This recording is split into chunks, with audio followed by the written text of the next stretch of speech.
मित्रों, जानने वालों ने इस जीवन को लीला, खेल या नाटक बोला है। अगर ये जीवन नाटक है, लीला है, तो कैसे ये लीला है और इसको जान के हमको क्या फ़ायदा होगा। पहले हम फायदे की बात करेंगे। अगर इस जीवन को हमने नाटक जान लिया तो हमको क्या फ़ायदा होगा। सबसे बड़ा ये फ़ायदा होगा कि हम इस जीवन से दुख नहीं पाएंगे, परेशान नहीं होंगे। क्योंकि अगर हमने जीवन को नाटक मान लिया और उसका एक पात्र के रूप में अपने जीवन में जो कुछ भी करना है तो उसको करने लगें तो हमको परेशानियां नहीं होगी। नाटक में पात्र की तरह अभिनय करने वाले को उस नाटक में क्या कहानी है, क्या घटना है, उससे कुछ परेशानी नहीं होगी। जैसे रामायण का नाटक चल रहा हो और कोई व्यक्ति राम का अभिनय कर रहा हो, तो जब वास्तविक राम को जो परेशानियाँ, जो बेचैनियाँ, जो मन में दिक्कतें आएगी, उस कलाकार को नहीं आएगी। क्योंकि कलाकार के लिए वो घटना वास्तविक नहीं है, मगर वास्तविक राम के लिए तो वो वास्तविक है। इसलिए जब दशरथ राम को 12 वर्ष के लिए जंगल भेजेंगे, 14 वर्ष के लिए, तो राम के मन में पीड़ा होगी।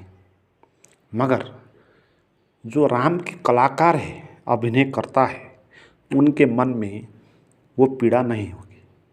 क्योंकि उसको पता है कि मैं वास्तविक जंगल में नहीं जा रहा हूँ, ये नाटक चल रहा है और इसमें मैं रोल का निर्वाह कर रहा हूँ।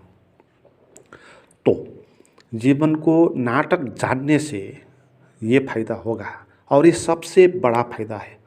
क्योंकि अगर जीवन में इस तरह जिया जा सकता है, जहाँ कोई परेशानी ना हो, जहाँ कोई बेचैनी ना हो, चिंता ना हो, तो उस जीवन को सलाम करना चाहिए। पीड़ा, दुख, दर्द और बेचैनी से जो जीवन गुजरता है, उस जीवन को हम जीवन भी नहीं बोल सकते, वो मृत्यु जैसा होगा। और जहाँ उत्सव होगा, आनंद होगा, सेलिब्रेशन होगा, उसी जीवन को हम वास्तविक जीवन बोल सकेंगे। तो उस किस्म का जीवन जीने के लिए एक ही शर्त है कि इस जीवन को लीला समझो। लीला व नाटक ही है। थोड़ी बात हम जाने, ये जीवन कैसे नाटक है। नाटक में कुछ घटना होती है, कथा वस्तु होता है। तो हमारे जीवन भी एक कथा है। हमारे जन्म से अब तक और आगे जो कुछ भी घटेगा वो एक कहानी है। अगर लिखें तो एक कहानी बन जाएगी। और नाटक बनने के लिए उसमें बहुत सारे पात्र होंगे। एक मुख्य पात्र होगा, एक सहायक पात्र होंगे और गौण पात्र होंगे।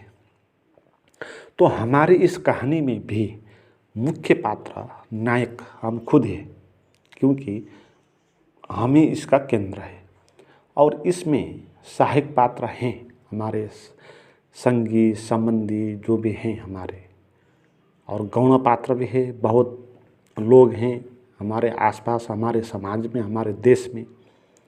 तो उन पात्रों के बीच में हम कुछ कार्य कर रहे हैं और उन पात्रों से हमारा संबंध बन रहा है। किसी से हम बेटा बोल रहे हैं, किसी से बाप बोल रहे हैं, किसी लिए हाकिम बोल रहे हैं, किसी को नौकर बोल रहे हैं।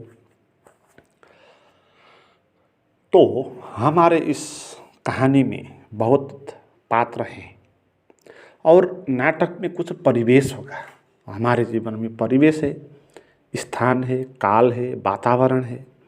किसी जगह पर हम रहते, किसी समय पर हम रहते और हमारे आसपास सामाजिक प्राकृतिक राजनीतिक वातावरण है उसमें हम रहते हैं और एक्शन हुआ होता है। तो हम जो हैं जिसको हम मैं बोलते हैं, पात्र का क्या अर्थ है, और नाटक में उस पात्र का अभिनय करने वाले दूसरे पात्र होंगे, दूसरे व्यक्ति होंगे। वास्तविक पात्र एक वो होगा जो नाटक के अंदर आएगा, और एक वो पात्र होगा जो उसका भूमिका निभाएगा। और जो भूमिका निभाएगा वो वास्तविक नहीं होगा, मगर वास्तविक जैसे वो दिखेगा और उसका रोल वो करेगा, और उसमें उसका एक नाम दिया जाएगा, वही नाम दिया जाएगा। ऐसे ही हमारे जीवन में भी हमको जो नाम मिला है वो इसी तरह नाम मिला है। जन्मने से ही किसी के नाम नहीं होता है। पंडित लोग, अभिभावक लोग वो नाम देते हैं और वो एक पात्र का नाम हो गया। तो जब हम अपने को मैं बोलते हैं, वो मैं भी एक पात्र ही है, एक काल्पनिक व्यक्ति ही है। जैसे नाटक में अभिनयकर्ता जो होगा वो वास्तविक नहीं होगा, काल्पनिक हुआ, माना हुआ होगा। इसी तरह हम भी जो अपने को मैं बोलते हैं और जो हमारा नाम है वो एक काल्पनिक ही है, माना हुआ ही है। जैसे हम अपन अंदर जाएं और देखें कि वहाँ पर कुछ मैं जैसा है कि नहीं, हम नहीं पाएंगे कुछ मैं जैसा, कुछ अनुभव में आने वाला, कुछ आकार वाला, कुछ इस तरह का मैं कुछ हमारे अंदर नहीं होगा। मगर वो मैं कैसा होगा, मान्यताओं से बना हुआ मैं होगा, है ना। जैसे वो मैं कहाँ पर जन्मा, किस किस्म की शिक्षा दीक्षा उसको मिली, किस परिवार में वो जन्मा, कैसा उसको संस्कार सभ्यता अनुशासन मिले, उस किस्म से उसका मैं बनेगा। तो वो मैं क्या है, एक मानी हुई बात है ना। जैसे नाटक में जो अभिनय करता है वो मानी हुई बात है, वो असल राम या सीता और रावण नहीं है।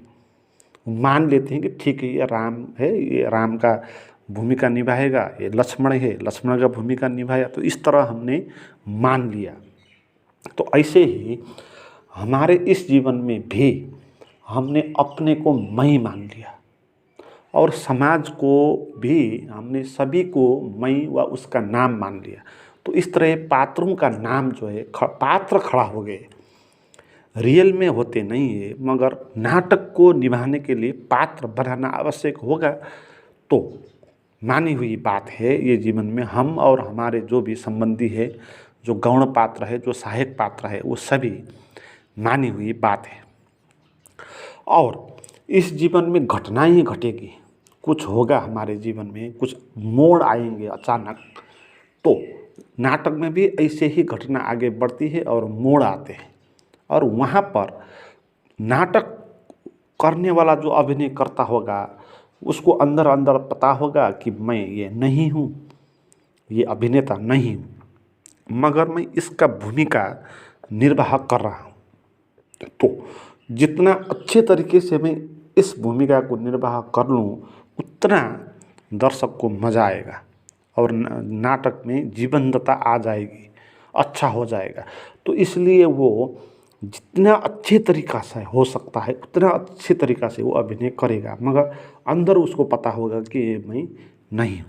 तो ऐसे ही अगर ये जीवन नाटक है तो हमको जीवन में जो भी हम करते हैं, जो हमारी भूमिकाएं हैं, उस भूमिका को अच्छी तरह से करना है कलाकारी के साथ, और अंदर जानना है कि मैं जो कर रहा हूँ मैं एक काल्पनिक मानी हुई बात हूँ, असल में मैं कुछ हूँ नहीं, असल में मैं आत्मा और चैतन्य और साक्षी रूप हूँ। मगर एक आदमी के रूप में जो मैं करता हूँ दैनिक व्यवहार में कामकाज, तो वो इसी तरह के कामकाज है जैसे नाटक में अभिनेता करता है। तो मैं भी उसी तरह ये कामकाज करूँ, और ये कामकाज जो भी हो सकता है, मगर वास्तविक जीवन में हम सभी तरह के कामकाज स्वीकार नहीं कर सकते। हम बड़े पद वाले अगर काम हो तो उसको हम चाहेंगे। और इस तरह का काम जैसे झाड़ू पोछा लगाना और नौकरी करना, इसको हम नहीं पसंद करेंगे, क्योंकि अहंकार को चोट करने की बात ये होगी। मगर अगर आप नाटक में खेल रहे हैं तो वहाँ पर आपको चोट नहीं पहुँचेगी। वहाँ आप एक भिखारी का भी रोल कर सकते हैं बड़े मज़े से। आप नौकर का भी भूमिका निभा देते हैं, क्योंकि आप बोलते हैं कि अभिनय तो है। तो वहाँ पर आपको किसी ने नौकर बना दिया तो आपको गुस्सा नहीं आएगा, परेशान आप नहीं होंगे। मगर वास्तविक जीवन में हम परेशान हो जाते हैं। क्यों? क्योंकि हम इस वास्तविक जीवन की घटना को नाटक नहीं मानते, इसको हम सच मानते हैं, है ना। समस्या यहाँ पर खड़ी होती है कि इस जीवन को हम सच मानते हैं और ये सच नहीं है, नहीं होता नहीं है। और जैसे नाटक एक दिन ख़त्म हो जाएगा, इसी तरह हमारा जीवन का नाटक भी ख़त्म हो जाएगा। नाटक समाप्त होने पर वो कलाकार वो वेशभूषा जो भी उसने लगाया है वो फेंक देगा और अपना जो है वेशभूषा वो लगाकर घर चल देगा, तो ख़त्म हो गया। तो इसी तरह जब भी हमारा मृत्यु होगा, हम इस जीवन में जो भी नाम, पद, प्रतिष्ठा, वेशभूषा जो भी लगाया है तो उसको हम छोड़ देंगे और हम निकल जाएंगे वहाँ से, तो पर्दा बंद हो जाएगा। तो ये वास्तविक जीवन भी नाटक ही हुआ ना, सत्य तो नहीं हुआ। अगर सत्य होता तो ये आपका मृत्यु नहीं होना था। फिर जीवन तो मृत्यु नहीं होगा ना, सत्य है तो मृत्यु कैसे हो सकता है? जीवन सत्य है तो।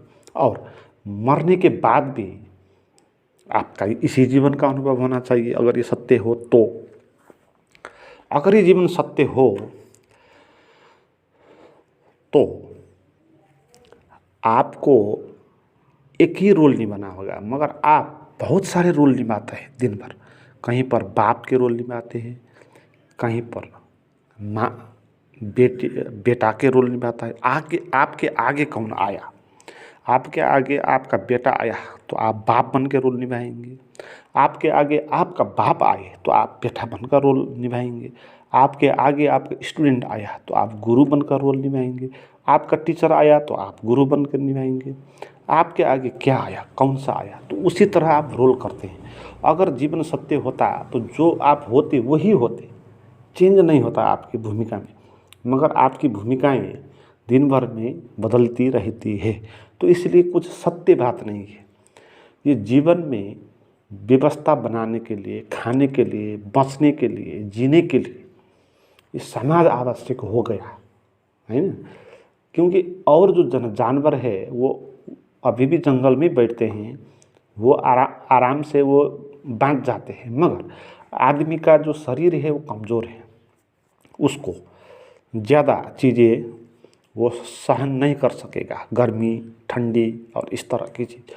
तो उसके पास बुद्धि भी थी, तो इसलिए आदमियों ने सभी मिलकर काम किया बुद्धि के कारण, और इस किस्म की व्यवस्था बना ली जहाँ पर एक सोसाइटी होगा, राज्य होगा, नियम होंगे और सुविधाएं होंगी। तो ये उसने बना ली। तो ये इसी तरह ये बनी जिस तरह कोई नाटक का एक नाटक लिखता है ना। तो वास्तविक इसमें है नहीं, दूसरी तरह से भी ये बात बन सकती थी, है ना। तो ये शुरू से ही समाज ऐसा नहीं है, आदमियों ने बनाया है इस समाज को। अगर आदमियों ने बनाया है तो वो एक नाटक ही होगा, है ना। तो इसीलिए ये नाटक है, इसको जानना है और इस तरह इस नाटक में अपना रोल निभाना है।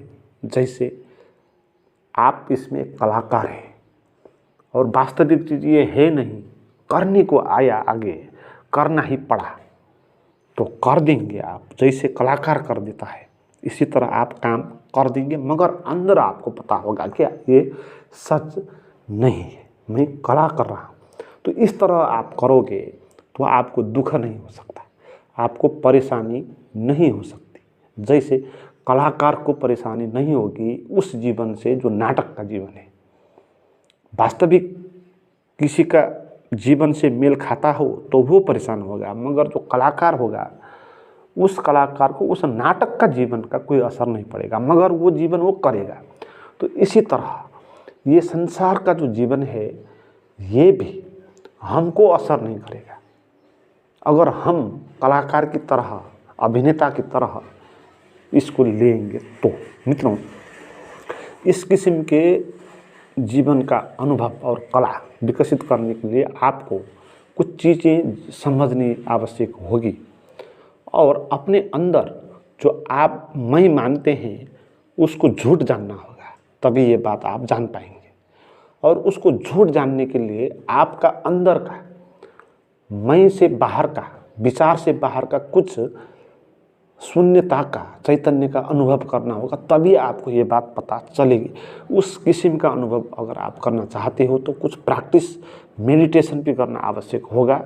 उसके लिए मेरे पास कुछ प्राइवेट गाइडेड मेडिटेशन है, उनको आप पा सकते हैं। उसके लिए डिस्क्रिप्शन में जो व्हाट्सएप का नंबर दिया हुआ है उस पर आप बात कर सकते हैं।